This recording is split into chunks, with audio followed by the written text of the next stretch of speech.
Alors, je t'ai mis en plein écran et comme ça me permet de voir si justement il y a des questions ou des demandes de prise de parole dans la salle. Aujourd'hui, il y a un projet avec ICDL et Carrefour qui a été lancé il y a quelques mois. C'est un projet pour évaluer 4000 apprentis. Est-ce que tu peux nous en dire un petit peu plus de ce projet? Oui, tout à fait. Donc, on a récemment ouvert à Carrefour un CFA, donc un centre de formation d'apprentis, qui pour le moment n'est ouvert qu'aux apprentis Carrefour. Et donc, on en a embauché plus de 4000 qui sont essentiellement en magasin. Voilà. Et pour ces apprentis, on leur propose à tous le passage d'un titre professionnel à la clé. Donc, le but pour Carrefour, ça a vraiment été de valoriser les compétences de chacun, de permettre à des personnes qui n'ont pas très peu de diplômes d'acquérir une certification professionnelle. Et donc, dans ce cadre, Carrefour a voulu offrir à tous ces apprentis la possibilité de passer également des certifications ICDL. Alors, on sait bien qu'aujourd'hui, ce n'est pas à proprement parler avec le métier qu'ils exercent, mais en fait, c'est un plus qui pourra vraiment les aider dans leur vie professionnelle future, même dans leur vie personnelle, et quelque chose aussi qu'ils pourront du coup afficher sur leur CV et justifier d'un niveau de compétence qui est reconnu, donc prétendre par la suite du coup à d'autres métiers que celui qu'ils exercent actuellement. Ça peut être aussi une passerelle pour passer d'un magasin à un siège. On a de nombreux collaborateurs qui ont pu le faire dans le passé. Voilà. Alors par contre, c'est vrai qu'ICDL ne fait pas partie du coup du titre professionnel à proprement parler. Les titres qu'ils souhaitent donc obtenir, ce qui fait que les exercices, les formations, tout ça ne peuvent pas être réalisés sur leur temps de travail. Ils doivent donc le faire en dehors. C'est quelque chose, il faut prendre un petit peu de temps, le week-end, le soir, tout ça. Et c'est là du coup que ça se complique un petit peu. On comprend bien que en rentrant le soir après leur journée en magasin, pas forcément c'est dérivatoire. À étudier. Ce que tu dis, c'est que c'est dérivatoire. Finalement, si l'entreprise ne décide pas de mettre en place, alors je parle de Carrefour, mais je pense que c'est quelque chose que nous on a rencontré dans beaucoup d'entreprises. C'est à partir du moment où il n'y a pas une opportunité pour le salarié de le faire sur son temps de travail. Parfois, le salarié n'est pas motivé à aller faire la formation. Ouais. Tout à fait. C'est un petit peu plus complexe. Alors, en effet, il peut y avoir ce manque de motivation qui fait qu'il n'y a rien à la clé, là, vraiment, sur ce type professionnel-là. Donc, on laisse un petit peu passer le temps, on se dit qu'on fera ça plus tard. Il y a aussi le fait que on est fatigué, le week-end, on a d'autres choses à faire. Et également, certains qui n'ont pas de matériel informatique à la maison. Donc, ça complexifie encore un petit peu plus les choses. Donc voilà, c'est un petit peu, la complexité, c'est un petit peu d'arriver à motiver tout le monde et vraiment qu'ils puissent se projeter sur un futur et à quoi ça pourra leur servir après. Et c'est pas là, en effet, où c'est le plus évident. Ouais. Comme tu le disais, à la base, le projet, c'était vraiment d'aller d'abord vers la certification. D'aller vers la validation, la reconnaissance des compétences, même pour des personnes qui n'avaient pas besoin forcément de ces compétences-là dans le cadre de leur travail, mais comme tu le disais à l'instant, c'était de les projeter vers le futur, vers un autre avenir. Et puis finalement, aujourd'hui, la position, elle a un petit peu changé parce que l'idée, c'est de dire, ok, avant de les amener vers la certification, commençons par les évaluer. Est-ce que d'après toi, pareil, je me projette sur l'avenir, est-ce que ça peut être un intérêt pour Carrefour, par rapport notamment aux autres services de Carrefour, je pense à toute la partie tertiaire, toutes les personnes qui travaillent aujourd'hui dans les bureaux, qui sont déjà derrière un ordinateur et qui, elles, ont besoin de cette compétence au quotidien. Est-ce qu'il y a un moyen peut-être d'envisager que ces personnes-là, on puisse les évaluer avec nos solutions ICDL? Alors exactement, Christopher, c'est quelque chose justement qui est prévu prochainement. C'est donc d'ouvrir cette certification ICDL à toute une nouvelle vague qui serait plutôt celle des sièges.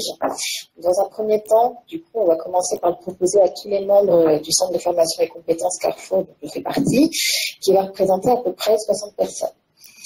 Donc là, c'est sûr que ça va être plus facile à suivre. Bon, déjà, je suis sur place, je vais pouvoir répondre aux questions, guider les stagiaires, je vais vraiment être présente pour eux, je peux les motiver et je peux suivre concrètement en fait ce qu'ils ont fait, pas fait, voir les évaluations, alors que les 4000 apprentis, toute seule, je ne peux pas le faire. Donc, il faudrait former des gens qui ne sont pas prévus pour ça.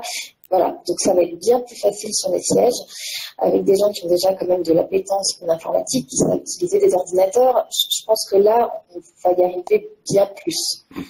c'est une autre stratégie, mais on ne veut pas non plus oublier la première qu'on avait décidée, à savoir les apprentis des magasins. C'est vraiment un plus pour eux, mais il va peut-être falloir qu'on revoie un petit peu notre façon de penser et qu'on s'améliore pour la prochaine fois. Il faut un peu de rodage. Bon, Sophie, à ce stade-là, je propose qu'on ouvre un petit peu à la salle, savoir s'il y a des personnes qui veulent poser des questions. Alors, il n'y a pas de demande de micro pour le moment, mais est-ce que il y en a quelqu'un parmi vous qui souhaiterait pouvoir poser une question ou partager éventuellement un témoignage d'évaluation des compétences dans des entreprises. Alors pendant que les gens réfléchissent peut-être aux questions et comment ils peuvent se manifester, il y avait aussi un autre intérêt pour l'évaluation des compétences. C'est beaucoup d'entreprises, en tout cas nous, l'utilisent pour faire tout ce qui est entretien annuel ou entretien projectif, pour discuter justement de faire un état de l'art avant de pouvoir engager sur ces discussions, sur ces réflexions avec le salarié. Toi, ce que tu me disais quand on préparait cet atelier, tu me disais que la plupart du temps, c'est plutôt les salariés qui expriment eux-mêmes un besoin ou un souhait de formation, et à ce moment-là, on peut les rediriger sur la plateforme. Ou alors, il y a des formations qui sont obligatoires, qui sont réglementaires, on va dire, et donc à ce moment-là, on les redirige vers ces formations-là. Mais sinon, pour la plupart du temps, c'est plutôt le salarié qui a l'initiative de formation. Alors voilà, on a vraiment plusieurs cas, en effet, lors des entretiens annuels qui se font comme dans toutes les sociétés. Le salarié peut exprimer des souhaits de formation qu'il aimerait pour l'année à venir, qui sont en général donc en rapport avec le métier qu'il exerce, ou alors parce qu'il est déjà sur un autre métier, donc il voudrait un petit peu en savoir plus, commencer à se former. Donc il y a cette partie-là. Il y a également aussi, donc, comme je disais, tout ce qui est les parties illégales, où là, il n'a pas vraiment le choix. Ça peut être des choses sur l'habilitation électrique, ça peut être de la sécurité, ça peut être de l'incendie. Voilà, c'est du légal, qui sont dans des formations qui sont imposées aux salariés. Et également, on a deux types de formations qui sont décidées en fait au niveau du siège. Donc, comme vous le savez, à Carrefour, on a ce qu'on appelle plein de formats différents. On a les hyper, on a les markets, on a des plateformes logistiques, des sièges, etc. Et donc, chacun de ces formats peut décider en fait de formation et d'axes prioritaires à donner aux magasins, à tous les établissements Carrefour. Donc voilà, on a vraiment le légal, le format qui décide d'axes prioritaires et le salarié qui lui-même a la possibilité de demander des formations qui l'intéresseraient. D'accord. Et avec tout ça, on a un budget et on fait au mieux. Et pourquoi ça vous arrive de le dépasser? Non, on n'essaie pas de dépasser. C'est pas très réglementé. Non, quand je dis on fait au mieux, c'est avec tous les besoins en fait qui émanent de toutes parts. On regarde en fonction du budget et en général, voilà, ce sont les axes prioritaires. Le légal, c'est obligatoire. Donc ça, c'est ce qu'on fait en premier et on essaie dans un maximum et également de faire plaisir aux salariés et de lui accepter ces formations. Mais voilà, c'est quelque chose qu'on gère de. Je propose qu'on passe la parole parce que personne n'a encore manifesté son intérêt pour prendre la parole. Je propose qu'on passe la parole à Xavier. Est-ce que Xavier, tu nous entends? Est-ce que vous m'entendez vous de l'autre côté? Oui, on t'entend bien, Xavier. Donc Xavier, pour les personnes qui nous écoutent, est un de nos collaborateurs chez ICDL France, et c'est toi qui a monté ce partenariat avec Carrefour. Est-ce que tu voulais peut-être donner un petit peu ton ressenti par rapport à ce partenariat? Mon ressenti, eh bien, c'est un partenariat qui a été mis en place il y a maintenant plusieurs mois. On peut même parler d'années puisque ça a été déployé en toute fin d'année 2019. Donc Sophie Miklanek était en charge de déployer l'outil d'évaluation, puisqu'il faut rappeler que la certification ICDL propose aussi un outil d'évaluation de compétences numériques en vue de faire un état de l'art, un état des compétences à l'instant T, pour permettre à une entreprise de venir connaître le réel besoin en formation de ses collaborateurs et d'optimiser son plan de développement des compétences. Donc ça a mis un petit peu de temps à se déployer cette évaluation, puisqu'il y avait quand même un volume de personnes à évaluer qui était assez important, puisqu'on parle de plus de 4000 personnes, je crois que c'est 4500 personnes. Donc un déploiement qui a été assez long à se mettre en place et puis qui est en train de se déployer petit à petit et qui j'espère conduira à une formation de ces futurs collaborateurs du groupe Carrefour. C'est quel module de compétences, Xavier, tu sais, toi ou Sophie, sur lesquels vous allez évaluer là, les 4000 apprentis? Oui, alors là, on a créé un parcours qui est un parcours plutôt basique en fait par rapport aux outils du quotidien, donc qui va concerner Excel, Word, la boîte mail, Gmail, Google Chrome, puisque c'est ce que Carrefour utilise pour ses mails, toute sa boîte en fait. Voilà, donc on est sur du basique. Après, je sais qu'il y a plein d'autres spécificités. En général, les apprentis ne sont pas trop sur des choses bien plus spécifiques. Donc voilà, je leur ai donné 5 thèmes différents. Si de toute façon ils veulent d'autres choses, on pourra bien sûr adapter aux besoins de chacun. Oui, sachant que de toute façon, c'est compris dans le compte ICDL ou le compte Eval, donc c'est pas plus cher qu'ils en fassent 3 ou 7 ou 15, c'est le même prix. Ouais. Xavier, toi, qui en aussi régulièrement avec d'autres entreprises, est-ce qu'il y a une tendance aujourd'hui des entreprises qui se dessinent d'aller de plus en plus vers l'évaluation des compétences avant ou pendant ou même après la formation avec de la certification, par exemple? Il y a un réel engouement d'évaluer le niveau de compétence des collaborateurs dans les entreprises, qui plus est depuis la crise Covid qu'on traverse avec l'avènement du télétravail et l'autonomie qui est demandée aux collaborateurs sur leurs compétences numériques et sur l'utilisation de ces outils. En effet, on a beaucoup de nos centres partenaires, ICDL, qui déploient ces outils d'évaluation et de certification directement en entreprise. Donc, un engouement majeur pour les compétences numériques. Et qui plus est, on est sur le point de développer des modules de compétences qui sont en lien direct avec le télétravail. Donc, forcément, l'intérêt est grandissant pour notre et pour leurs clients entreprises. Mais la certification, parce que du coup, il y avait Pierre Correvès, président des acteurs de la compétence ce matin, qui parlait aussi de l'aspect certifiant. Est-ce que ça, c'est quelque chose qui intéresse aujourd'hui les entreprises? Elle commence à y être sensible, puisque le fait d'évaluer en entrée de formation et d'évaluer en sortie, donc de certifier les compétences en sortie de formation, ça permet quand même à l'entreprise de mesurer le retour sur investissement de la formation qui a été déployée. Donc l'intérêt, c'est de pouvoir mesurer le delta de progression qu'il y a eu entre l'entrée en formation et la sortie des collaborateurs. Ça permet tout simplement d'encourager les responsables formation ou autres DRH sur leur choix stratégique et le choix des formations qu'ils ont déployées. Donc la certification commence même en entreprise à être intéressante justement pour cette mesure de progression. Ouais. Xavier, reste en ligne. J'essaye de regarder s'il y a d'autres personnes qui souhaiteraient prendre la parole parmi les gens dans la salle. N'hésitez pas. Alors, si vous voulez prendre la parole, a priori, vous avez en bas de votre écran un sorte de microphone. Et quand vous cliquez dessus, quand vous passez la souris dessus, vous pouvez demander le microphone. S'il y a des personnes dans la salle qui souhaiteraient intervenir, n'hésitez pas. Reste en ligne en attendant, Xavier. Je retourne vers toi, Sophie, par rapport à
le gèrent de leur côté, qui mettent l'argent qu'ils souhaitent.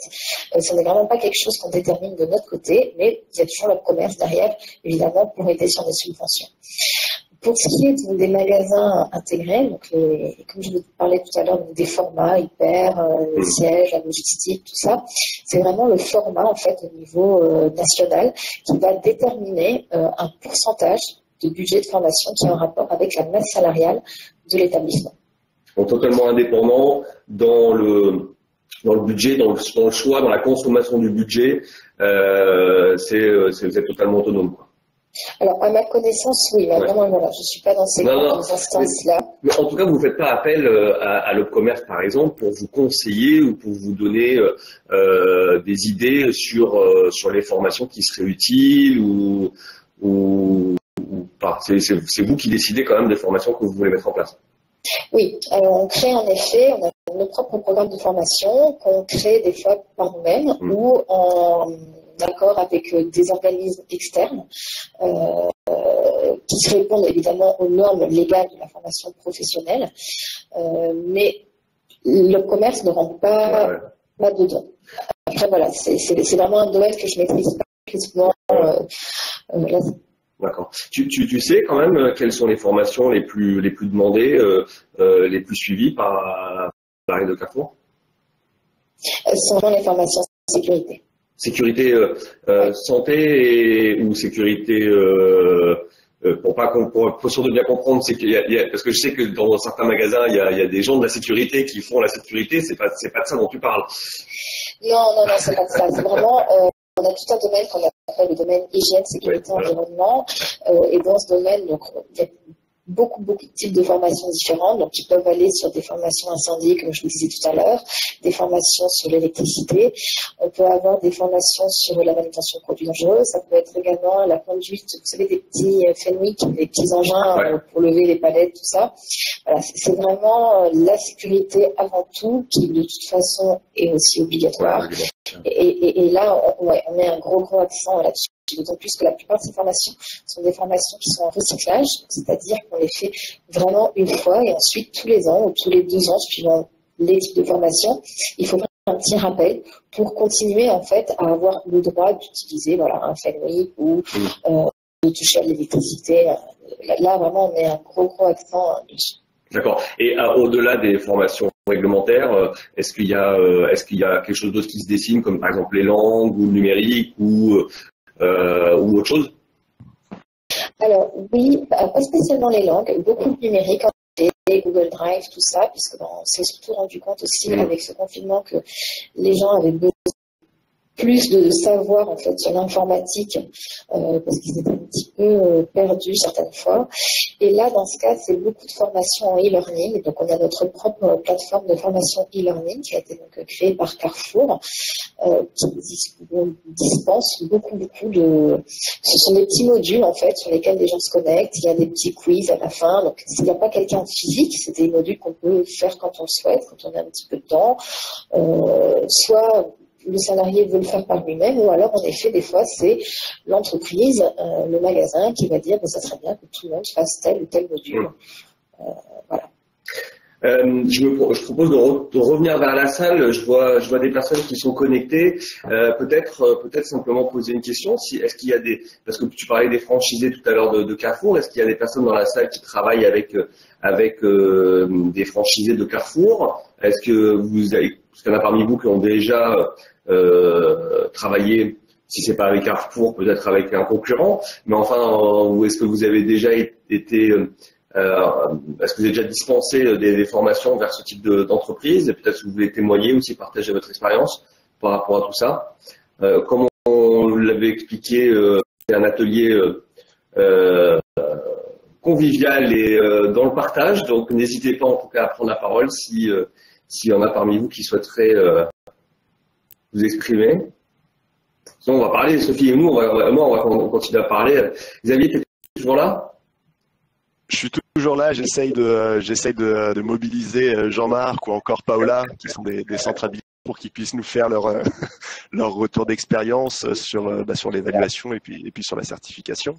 Ça peut être intéressant puisqu'ils sont eux-mêmes sur le terrain et échangent avec bon nombre d'entreprises.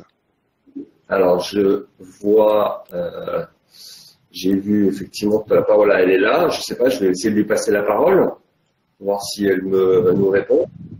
Est-ce que je peux? Je sais pas si ça marche. Si Paola est là. Paola, tu nous entends? Oui, je vous entends. Ça va? Je te dérange? Ça t'ennuie pas que je te donne la parole? Non, non, il n'y a pas de problème. Je n'ai rien préparé, c'est ça qui est dommage. Non, mais écoute, nous non plus, comme tu peux le constater. Est-ce que tu peux faire Alors, moi, j'avoue qu'en parallèle, j'ai quand même regardé un peu les volumes d'évaluation et de certification aujourd'hui. Donc, Dawan, pour ne pas les citer, ouais. c'est un peu plus de 1000 stagiaires évalués, formés et certifiés ICDL depuis votre habilitation. Ouais. Alors c'est quelque chose qui nous est de plus en plus demandé, effectivement, la certification. Lorsque ça vient des salariés eux-mêmes, en général, c'est parce qu'ils souhaitent acquérir de nouvelles compétences pour éventuellement quitter leur emploi. Et donc, ils utilisent leur CPF, puisqu'on a l'obligation de certification dans le cadre du CPF. Et au niveau des entreprises, bah oui, on s'aperçoit de plus en plus que parfois, ils nous adressent des groupes pour évaluer leurs compétences en leur faisant passer les certifications. Donc, voilà. Après, bah, on a toutes sortes de formations. Nous, on travaille déjà avec Carrefour sur d'autres thématiques. Donc voilà. Et du coup, pour la partie évaluation des compétences, parce que comme le disait Xavier, il y a la partie certification en fin de formation et au travers de l'obligation par le CPF, comme tu le précisais, mais les évaluations initiales, ça c'est quelque chose aussi que vous proposez systématiquement maintenant aux entreprises? Alors c'est une obligation que l'on a dans le cadre de Calliope. Donc, quelle que soit la formation, qu'elle soit certifiante ou non, on a l'obligation maintenant de faire passer une évaluation en début de formation et une évaluation en fin de formation. Donc, nous, on a un centre de formation depuis plus de 20 ans et là, on a développé un outil justement qui nous permet, pour les formations par exemple hors ICDL, on a développé un outil qui nous permet donc de pouvoir évaluer les personnes en amont de leur formation et on les invite fortement à s'évaluer en fin de formation aussi pour voir justement ce qu'elles ont acquis comme nouvelles compétences. Et nous, ça nous permet aussi de pouvoir retravailler nos plans de cours et d'avoir vraiment des retours de façon à toujours, j'ai envie de dire, d'affiner et de rester au mieux. Et de ne pas laisser nos plans de cours vieillir ou autre, quoi. D'accord. Et tu disais que tu bossais avec Carrefour, ça se passe bien? Oui. Oui, très bien. Bon, non, franchement, je n'ai pas de soucis. Donc, non, je n'ai rien à dire, au contraire. Tout se passe bien. Bah, écoute, merci beaucoup Paola pour ce partage. Est-ce que quelqu'un d'autre, encore une fois, souhaiterait, je m'adresse encore aux personnes qui sont dans la salle, si quelqu'un souhaite prendre la parole, intervenir. Bon, je pense que tu peux essayer de donner la parole à Jean-Marc Faure. Jean-Marc, est-ce qu'il est là? Je le vois plus. Je le vois plus. Alors, en fait, il a dû t'entendre redire son nom tout à l'heure. Il a dit non, moi je peux pas qu'on me force maintenant. C'est exactement ça. Ouais. Je vais continuer de lui écrire de l'autre côté alors. Est-ce que quelqu'un d'autre souhaiterait prendre la parole? Bon, Sophie, il nous reste 14 petites minutes. Ce que je te propose, c'est de revenir un petit peu sur le projet. Donc, c'est quoi là les prochaines étapes maintenant, là dans les prochaines semaines, dans les prochains mois, comment tout va se dérouler? J'ai vu que vous aviez déjà créé les 4000 candidats apprentis dans notre base de données. C'est toi qui l'as fait ça? Alors, c'est moi qui l'ai fait en lien avec les équipes, parce que 1200 personnes à charger, c'était beaucoup de travail, c'était long, donc c'est vrai que tes équipes m'ont beaucoup aidé dessus. Tu les as pas rentrées une par une, hein? Non, non, non, j'ai fait en masse, mais même en masse, c'était long. Voilà, c'est ce qu'il faut voir, c'est que c'est un volume énorme pour tout le monde, hein, même pour nous aussi, pour moi.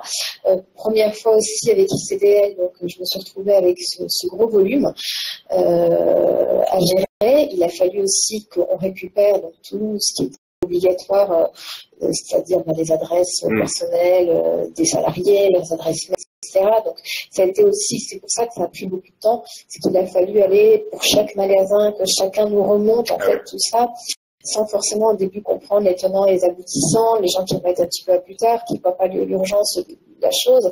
Voilà, donc tout ça a été très très long.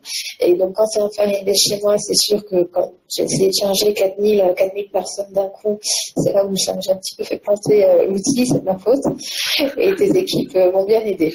Et on t'a dit de le faire 1000 par 1000 500 par 500. 500 par 500. Donc, il y a eu 8 imports au lieu de... Excusez-moi. Je vais couper mon téléphone dessus. Oui, donc... Et donc, suite à ça, ensuite, il a fallu donc attribuer des parcours à chacun. Donc, pareil, on l'a fait en une fois. Et là aussi, c'est ton équipe qui m'a aidé parce qu'attribuer des parcours d'un coup à 4200 personnes, c'était très, très lourd. Et du coup, ton équipe en a profité pour faire tous les envois de mots de passe pour les premières connexions. Donc, c'était vraiment sympa de leur part. Ouais. Voilà. Donc, tout est parti fin août, il me semble, aux apprentis. Et là, pour l'instant, on n'aura créé que des comptes d'évaluation. Donc, on n'aura pas encore donné de compte ICDL ou comptes sur lesquels ils pourront réellement passer des certifications, puisqu'on attend déjà de voir qui est intéressé.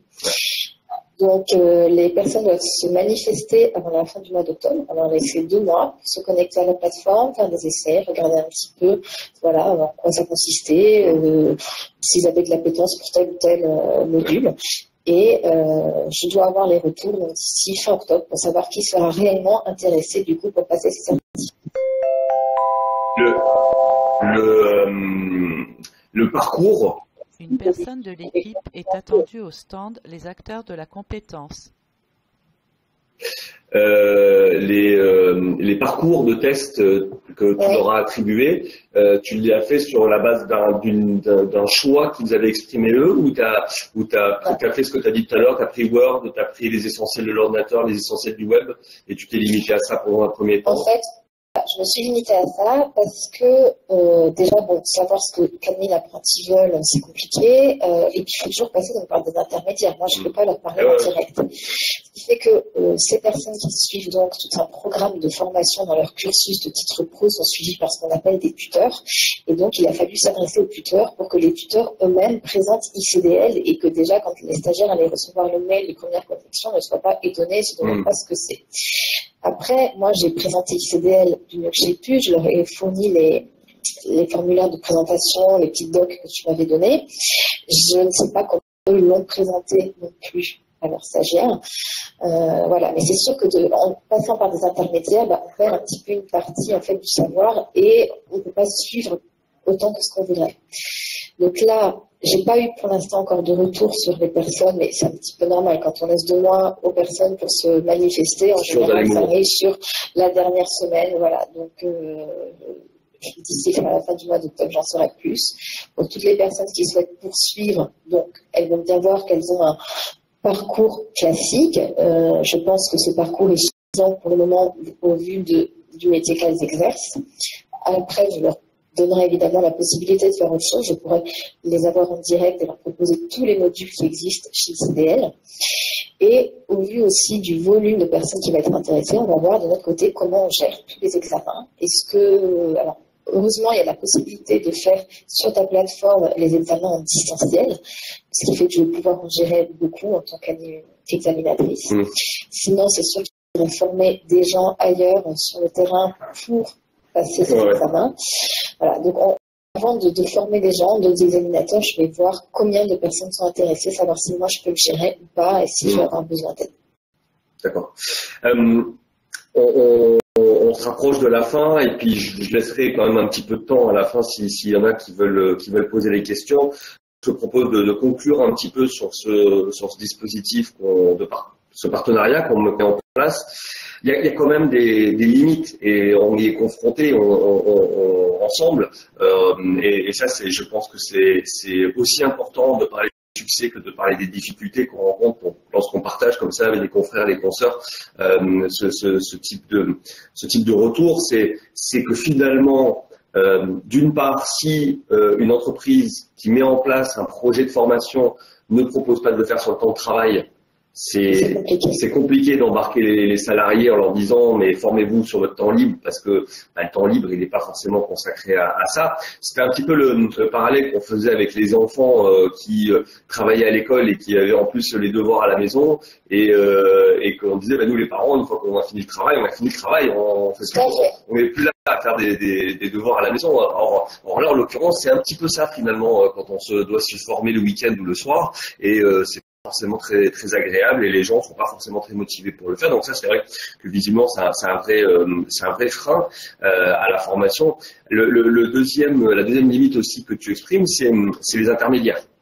Dès lors qu'on commence à mettre en place des intermédiaires et tu l'es aussi puisque nous ICDL on t'a formé toi tu dois former des équipes sur le terrain qui elles-mêmes doivent former d'autres équipes ou en tout cas sensibiliser. Donc dès qu'on a comme ça effectivement à plusieurs niveaux des intermédiaires pour sensibiliser, pour communiquer, pour informer,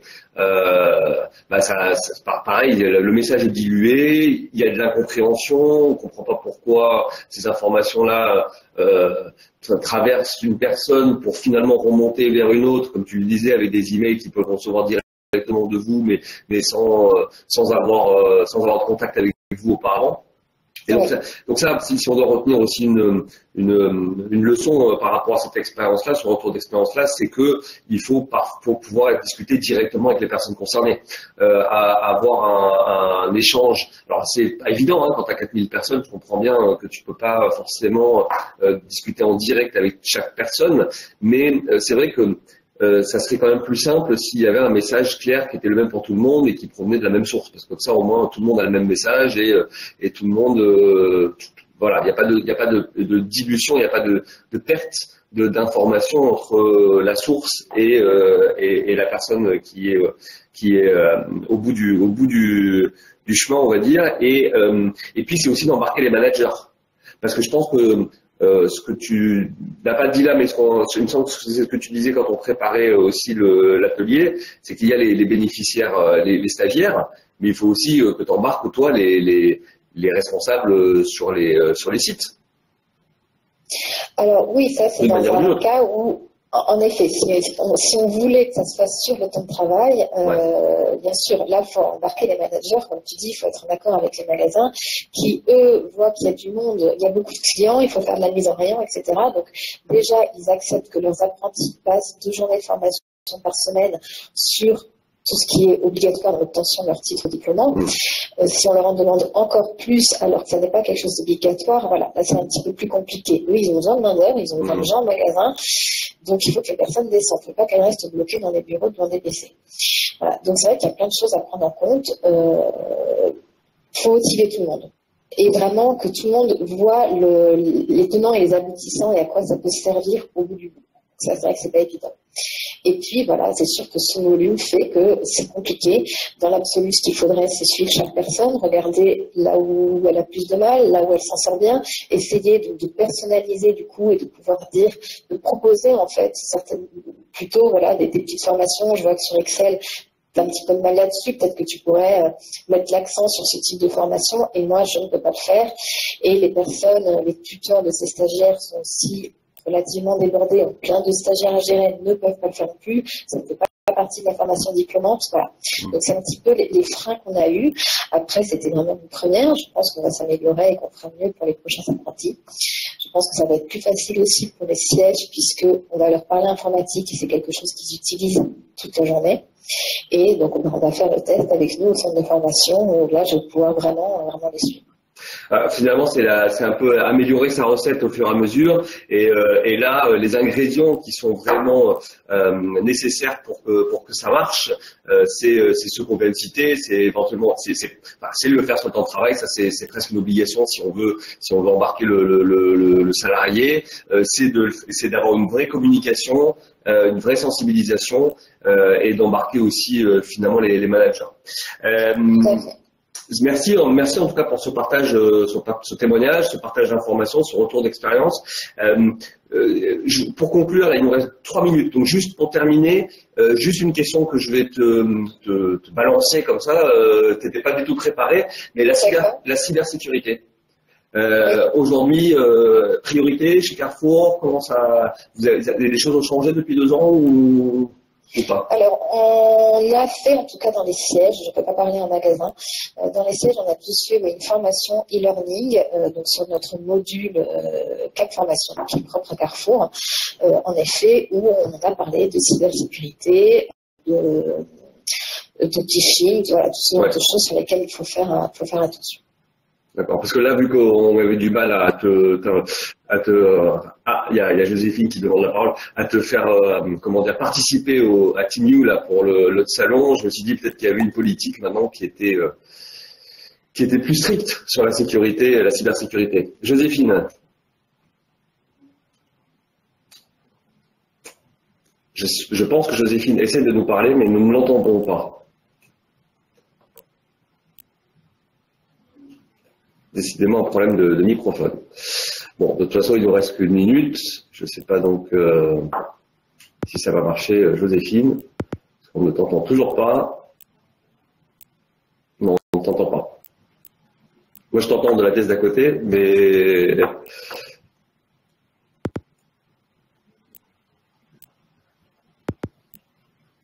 Sinon, tu viens dans mon bureau, Joséphine?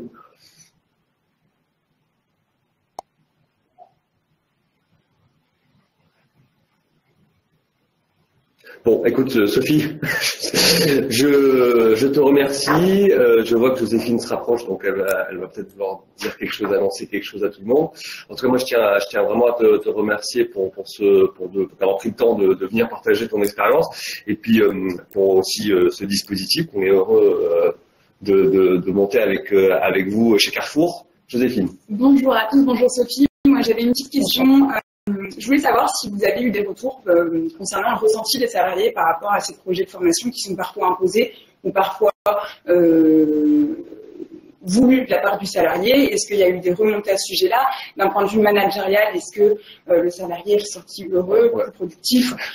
Ce genre de choses. Oui, je sais, il y a on va aborder, mais je voulais juste savoir si vous avez eu des retours de la part des salariés à ce sujet-là. Et tu parles des formations ICD ou en général? Des formations en général. C'est compliqué. Il y en a qui sont toujours très contents de partir en formation. Il y en a qui voient que le temps passé en formation, c'est du temps qu'ils perdent sur leurs tâches qu'ils ont à faire. Et du coup, le lendemain, ils en ont 2 fois plus. Il y a un petit peu de tout. La plupart, quand même, voient ça comme une opportunité. Ok. Bon, merci beaucoup, Sophie. Merci à toutes et à tous. Pour ceux qui restent sur le salon du Skillfest, passez une très bonne journée et n'hésitez pas à venir parler avec nous sur notre stand. Il est juste en sortant à droite. Ça fait bizarre de dire ça virtuellement, mais c'est comme ça. Donc je vous souhaite une très très bonne journée. Je vous dis à bientôt et merci beaucoup encore Sophie. À bientôt. Merci à toi Christophe. À bientôt. Au revoir.